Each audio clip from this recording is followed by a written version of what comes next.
A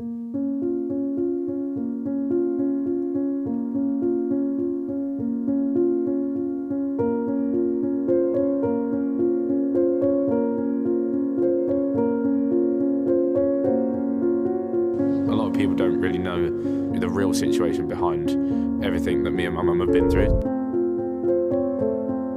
Not many people know, but I actually had Ethan on my own. So it was a very, very emotional day. One that I'll treasure forever. The real dad disappeared when I was conceived. It was very tough. Carrying him on my own and consciously having him on my own has driven me to always fight for every cause. She made that choice. It's the reason I'm sat here today. He's all I've got and I'm all he's got. As a teenager, it became apparent to Ethan that he had been abandoned twice and realised that a lot of our life was a lie. When Ethan was 6 months old, I met his fake dad, as he calls him. He was there till 13. It all went horribly downhill in that relationship due to drug addictions And debt. that my mum tried supporting him through, to one day just go to the shops and not come back. And then with that, I found out that it wasn't my biological dad due to the divorce papers.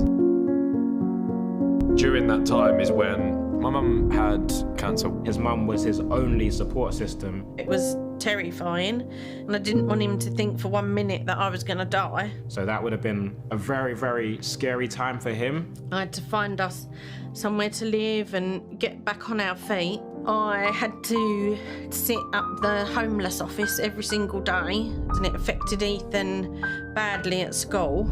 Ethan would be a bit disruptive, destructive.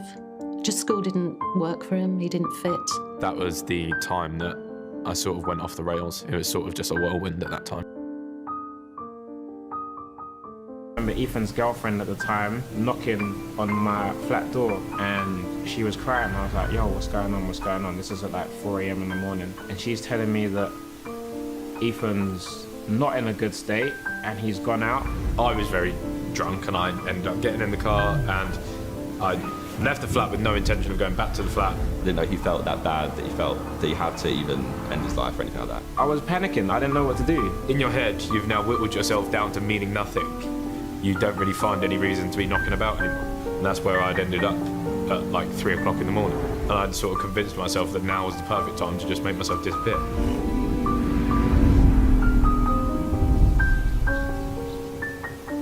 Thankfully, in the end, Ethan got in contact with people and he let them know that he was safe and he was coming home. It's weird how the world works, but I just got to a point and I sort of pulled the car over and it just hit me. I was like, what are you doing, mate? That was a very, very scary period for me because I didn't know if I was going to see my friend again, really. He's having like a mental breakdown and he just like collapsed into my arms and was just crying. I love my friend so much. Yeah, I will cry. I have done before.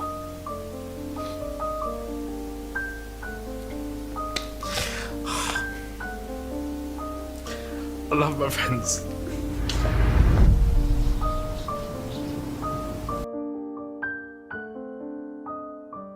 I realised whilst I went on that rampage mission, I was like, do you know what? What the fuck am I doing? I was like, what the fuck am I doing? I was like, couldn't you imagine everyone that does actually care about me if I did do that? And I pulled over and I was like, fuck, I'm going home. Do you want a hug?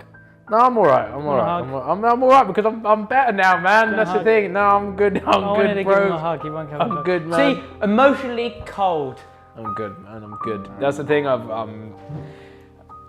encourage people that, I said it today on my stories, even the last couple of days I've had like a little bit of a back and forth in my own head anyway.